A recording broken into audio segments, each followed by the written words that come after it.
Bom,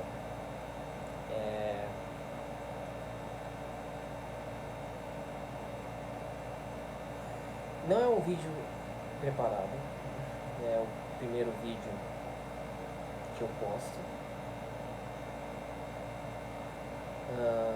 Não é preparado no sentido de que o que eu vou falar aqui vai ser meio o que vem à mente, com o que diz respeito ao tema do vídeo, que eu sequer sei qual vai ser ainda, depende do que eu conseguir desenvolver aqui no meu monólogo. Mas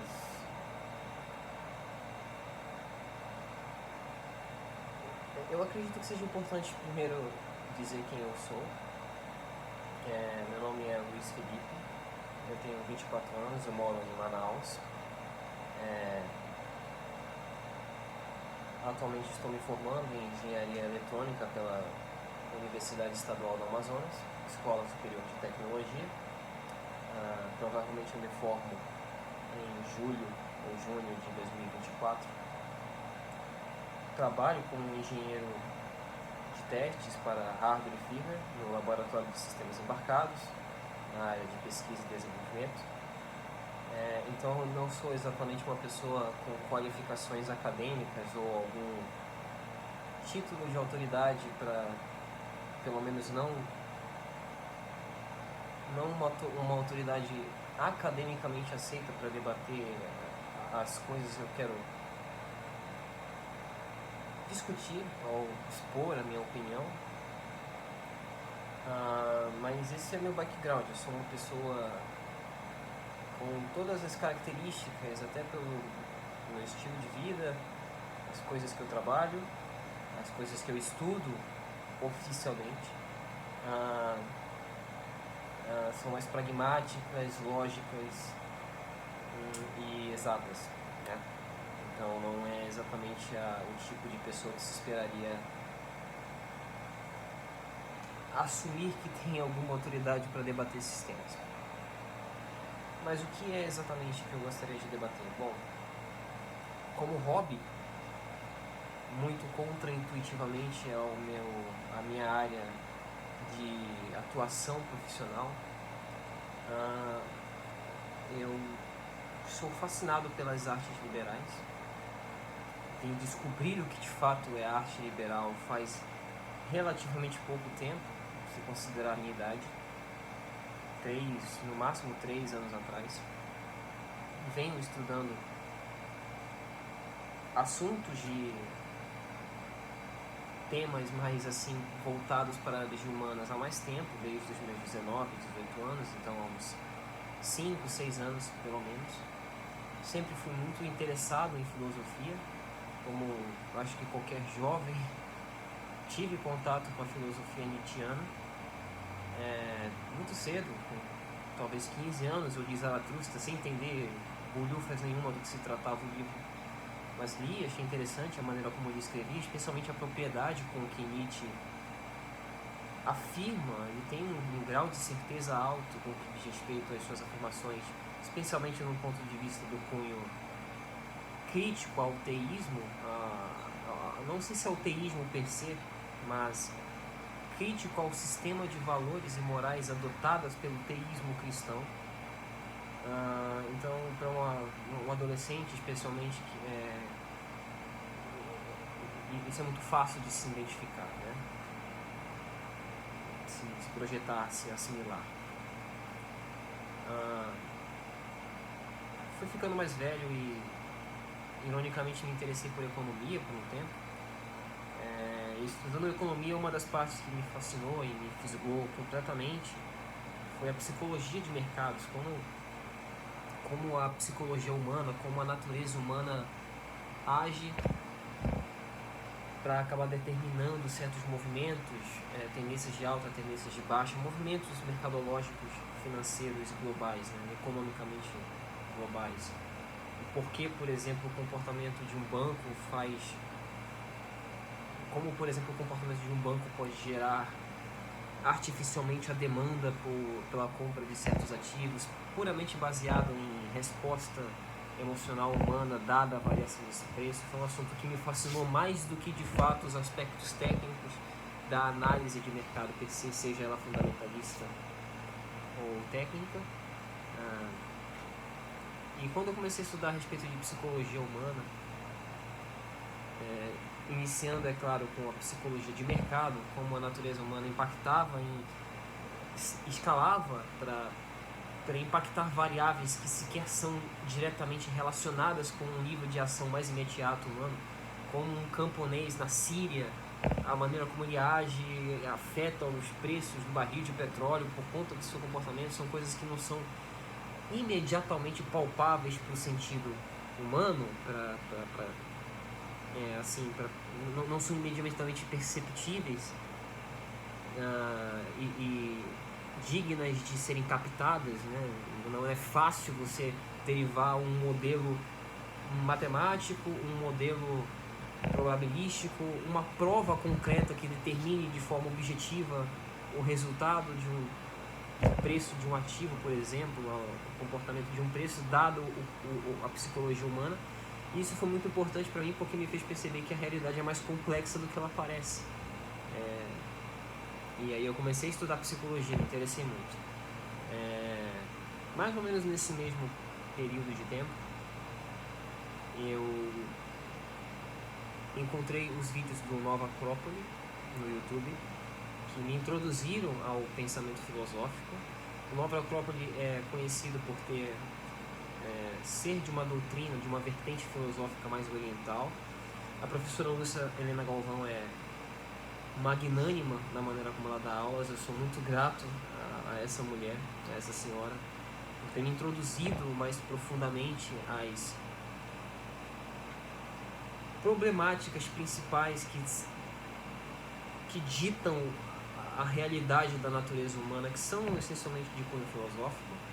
Eu não consigo contabilizar as horas que eu passei assistindo, ouvindo as aulas dela e de outros professores do Nova Acrópole, e os fundamentos para o pensamento filosófico foram embutidos em minha busca pela verdade, a crença em um certo ideal humano transcendental, e com transcendental eu digo aquilo que supera o homem em algum sentido, aquilo que é mais real que o homem.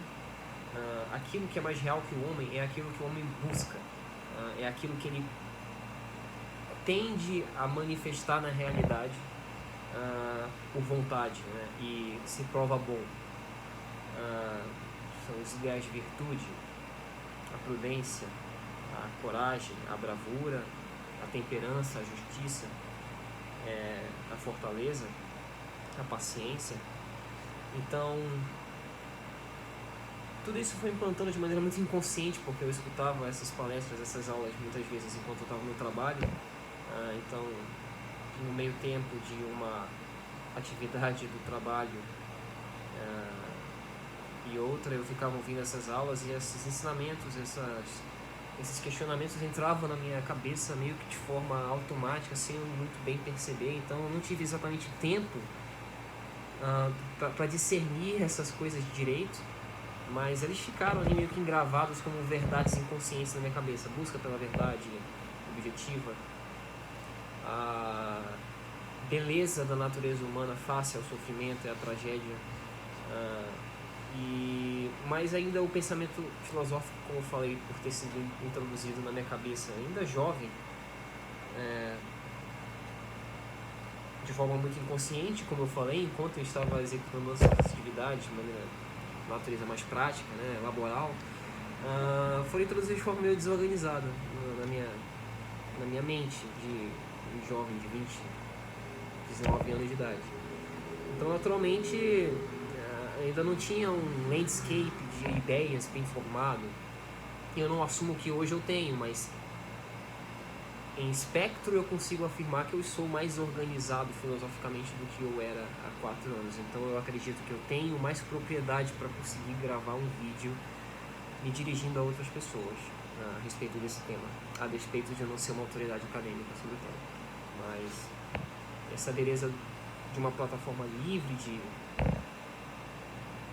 de comunicação. Eu posso expor a minha opinião aqui, fica a critério do ouvinte e da pessoa que me assiste verificar se minha palavra, se minhas ideias acarretam algum grau de veracidade e são dignas de serem ouvidas. Mas voltando, adquiri de forma inconsciente esses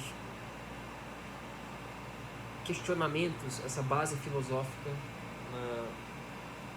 na minha cabeça, na minha psique, no meu ser. E eu comecei, me voltei novamente para o estudo da psicologia. Nessa época eu já estava mais ou menos ciente do que se tratava uma educação clássica. Eu estava crente da importância de um resgate da educação clássica, apesar de eu não saber por que exatamente os motivos e não conseguir relacionar a educação clássica e contrastá-la com a desmoralização completa humana hoje e o completo descarrego, o completo descaso da educação atual, essa que é completamente, vou utilizar uma frase do Jordan Peterson, que é appalling, né? Absurda. Persistir, fui estudar psicologia, me interessei muito, novamente mencionei Jordan Peterson, por influência dele por psicologia junguiana. Eu passei, eu creio que uns 2 ou 3 anos estudando psicologia junguiana. Li seu livro de O Homem e seus Símbolos, eu li Psicologia e Alquimia, eu li os 3 volumes de Arquétipos do Inconsciente Coletivo. Eu li bastante de Jung, posso dizer que eu sou bem versado na sua teoria de Depth Psychology. E li Ion também, que é o Leviatã que todo mundo gosta de citar quando se trata de Jung. É o livro do Jung. E certamente causou um impacto na minha cabeça. Eu diria que em última instância positiva. Mas voltando, me deparei com Jordan Peterson e ele é um intelectual muito polarizante, eu diria, né? Tem, ou você o odeia por ser um representante de um ideal conservador tradicionalista que vai completamente contra a sua vertente progressista, ou você o ama por enxergar nele um bastião um comunicador do que você considera ser um resgate à tradição, face a esse profundo processo de nihilização moderna que a gente vem vivendo há pelo menos uns 150 anos. Voltando ao Nietzsche, um dos seus dizeres mais famosos é que Deus está morto, a humanidade o matou, porém a sua sombra ainda nos persegue e não haverão cantos no planeta, cantos, cavernas, buracos no mundo onde o seu sangue não vai escorrer e não haverá água para que consigamos limpar esse sangue. O que o Nietzsche quis dizer com isso, e é uma verdade de natureza profundamente profética, é bem absurdo que ele tenha conseguido afirmar isso com tamanha precisão e tamanha perspicácia, é que aquilo que unifica a humanidade e aquilo que instaura um sentido de ordem e uma hierarquia de valores estruturadas pautada em uma organização coesa e pacífica, por obrigatoriedade é um ideal transcendente. O que é meio irônico, porque grande parte da obra do Nietzsche é uma crítica justamente a essa estrutura de valores que ele julga que foram impostas por autoridades e instituições arbitrárias, vulgo a igreja, vulgo os cristãos, o mundo ocidental cristianizado, que ele considerava dotado de valores ultrapassados e fracos, mas que ironicamente ele fala que na sua ausência all hell will break loose, todo o inferno vai vir ser trazido à Terra. E o século XX está aí para prová-lo completamente certo, pelo menos em 4 instâncias. A religião do regime da União Soviética socialista, era a falta de religião, era um ateísmo materialista.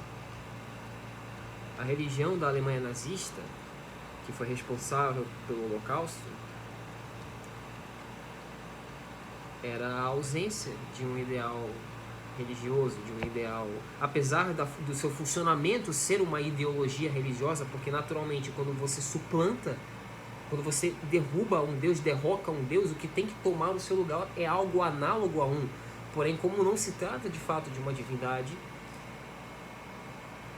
existem lacunas que este objeto deixa a ser preenchido, que ficam a cargo e bel prazer dos mestres de mundo ditar o que são. São as ideologias do século XX, que podemos ver nazismo, fascismo, comunismo, o regime de Mao Tse Tung também era ateu, podemos dizer assim. E cada um desses regimes, e a gente pode falar também dos Estados Unidos, a maneira como os Estados Unidos conduziu suas políticas internacionais durante o século XX, como a ONU conduziu e ainda conduz as suas políticas internacionais sob o pretexto da igualdade e da laicidade, geram resultados muito contraditórios e hipócritas com aquilo que eles se propõem. Temos atualmente o caso mais recente da atual guerra no Oriente Médio, que é produto pleno da hipocrisia ocidental com que diz respeito ao tratamento de uma solução de dois estados ali, entre dois povos que se odeiam mutuamente. Eu não sei se não posso ser leviano ao afirmar que se odeiam mutuamente, mas que são instigados a entrar em conflito há milênios. Então percebemos essa hipocrisia, essa contradição aí de afirmações. Vivemos em um mundo profundamente secularizado e dotado de paz, que defende liberdade e democracia. Porém, nós temos desgraça e caos e niilismo como jamais visto antes na história. O mesmo mundo moderno, que se gaba de ter produzido a sociedade mais igualitária já vista na história humana, o que em parte é verdade. Eu, uma pessoa de classe média, baixa classe média, assim, uma pessoa normal, média, né? Posso me gabar por conta dos privilégios do mundo moderno, os privilégios da laicidade e secularidade moderna, de viver uma vida que o rei medieval mais suntuoso, o sultão mais suntuoso da Idade Média, do século XII e o XIII jamais sonharia. Eu tenho um ar-condicionado que está jogando ar frio aqui, mesmo morando em Manaus, 37 graus, com fumaça lá fora. Eu tenho acesso a livro, conhecimento ao meu bel prazer. Eu posso baixar livro de forma conhecimento, acessar conhecimento de forma gratuita. Então, de certa forma, o mundo moderno está correto, mas a que preço o homem obteve isso? O Estado moderno gaba-se de todas as regalias, mas a que preço? Apesar de tudo isso, vivemos em uma sociedade onde, por exemplo, temos maior índice de condições análogas à escravidão jamais visto na história, superior, inclusive, aos índices de escravidão, aos números de escravos trazidos para a América durante as grandes navegações. Nós temos 50 milhões de pessoas no mundo vivendo em condições análogas à escravidão, promovido por esse mesmo sistema, por esse mesmo estabelecimento moderno que se gaba de ser o bastião da liberdade e democracia. E ele é laico, ele não se baseia em um ideal transcendental, porque esse ideal transcendental é ultrapassado.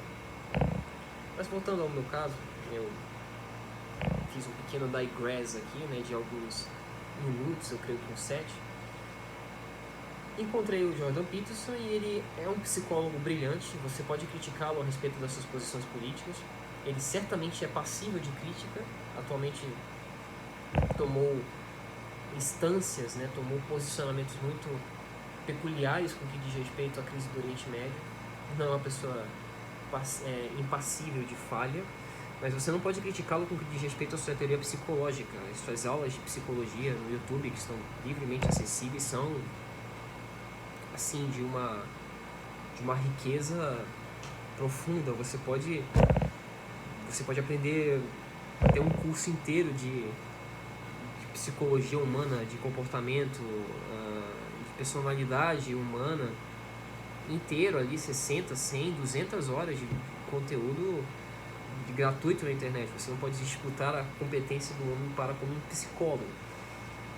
E é muito interessante porque ele é um psicólogo profundamente influenciado por psicologia junguiana, e a psicologia junguiana ela é conhecida por ser uma psicologia de cunho transcendental. O Jung tentou resgatar, ainda que com as ressalvas de uma influência gnóstica muito poderosa, e não vou entrar no tema do gnosticismo agora, porque isso é um tema que eu mesmo não domino pleno. Eu tenho conhecimentos básicos a respeito do que se trata a heresia dos cártagos albigenses, como isso foi quase a desgraça para a humanidade no século XII, no século XI. Mas o Jung, ele tem essa psicologia transcendental que ele tentou buscar, ele estava percebendo, foi meio que o discípulo espiritual ali do Nietzsche no que tangia este problema do niilismo secularizado do homem moderno do século XX. A resposta para o Jung era a tentativa da integração inconsciente pelo homem desse ideal transcendental novamente. Era um resgate do transcendental por meio do inconsciente humano, porque ele enxergava que o transcendental estava escondido, estava armazenado, engravado, imprintado em arquétipos inconscientes coletivamente para o ser humano. Daí que vem a ideia do inconsciente coletivo junguiano, e portanto são de acesso comum, são de bem comum a todo homem, e com a correta integração desse inconsciente transcendental, desses arquétipos transcendentais, como por exemplo Jesus Cristo, como o Deus cristão,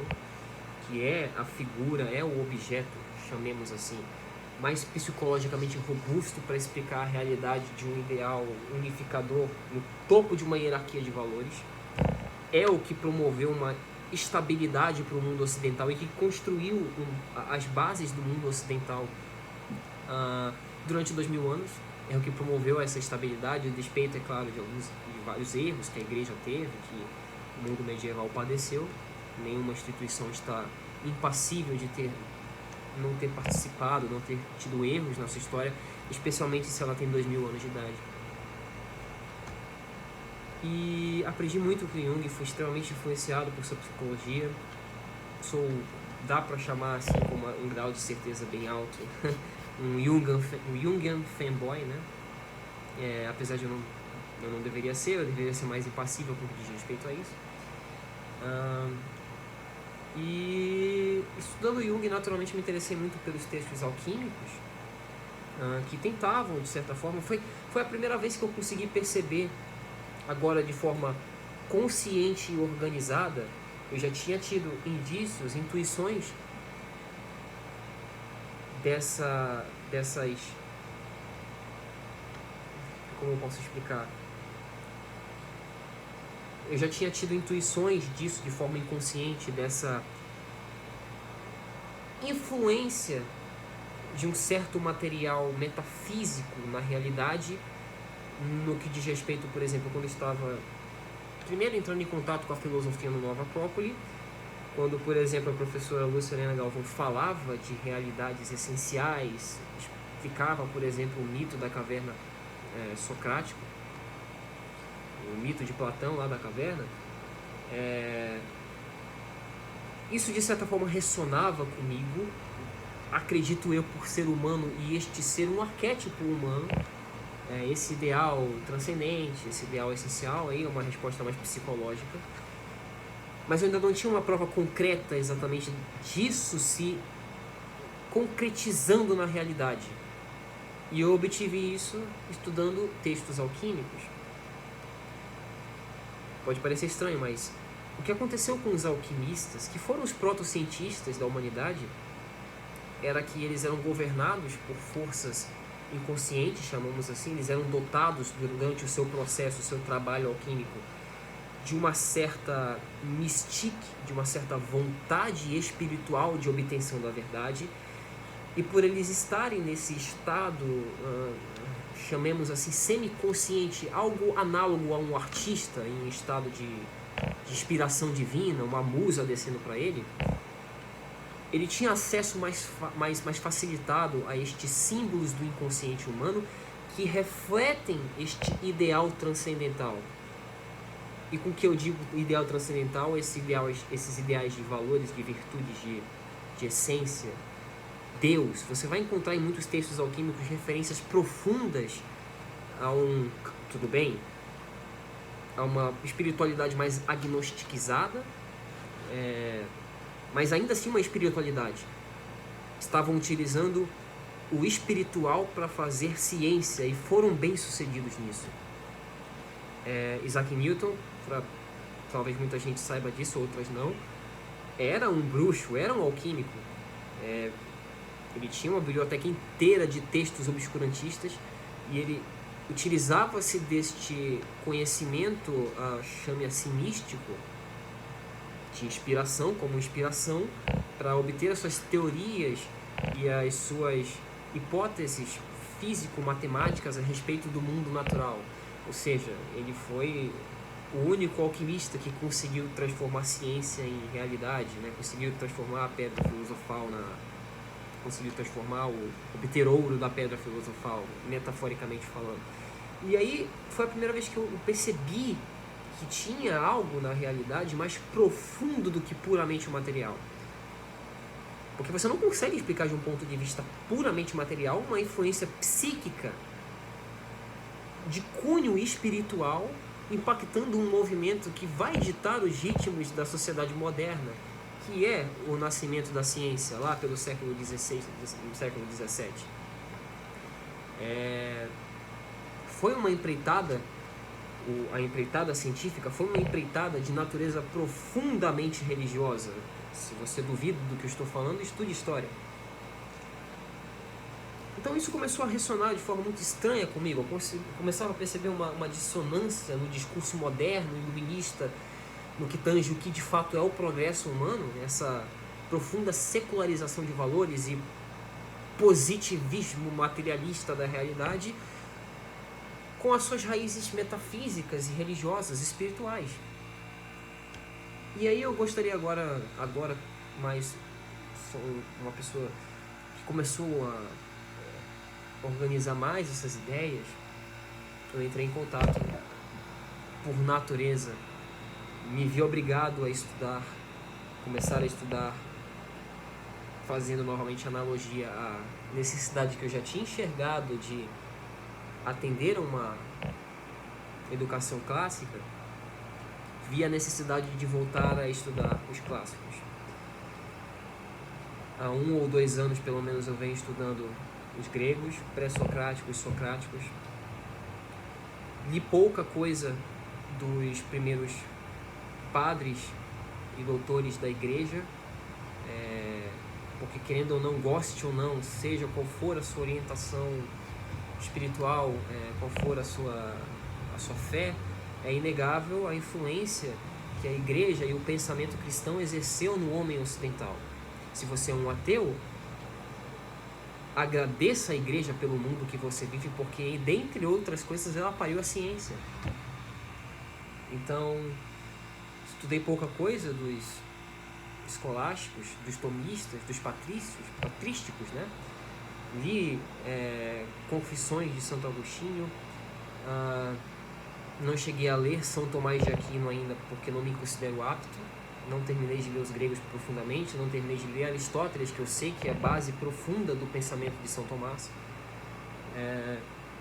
mas certamente já me inteirei do que se trata toda a filosofia tomista, e para mim ela é o ponto áureo, o ponto auge da filosofia humana, que conseguiu encontrar provas no metafísico e provas no material destes valores que eu tinha intuído, dessas essências que eu intuí, esses ideais de virtude transcendentais.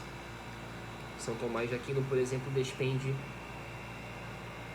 um capítulo inteiro, um livro inteiro, se eu não estou enganado, no seu Suma Teológica, para as provas da existência do divino, e ele o faz com uma maestria assim inquestionável. Você, de um ponto de vista puramente lógico, é um argumento perfeito, você não consegue disputar aquilo. São Tomás de Aquino não tem rivais intelectuais no que tange as suas provas da existência do divino.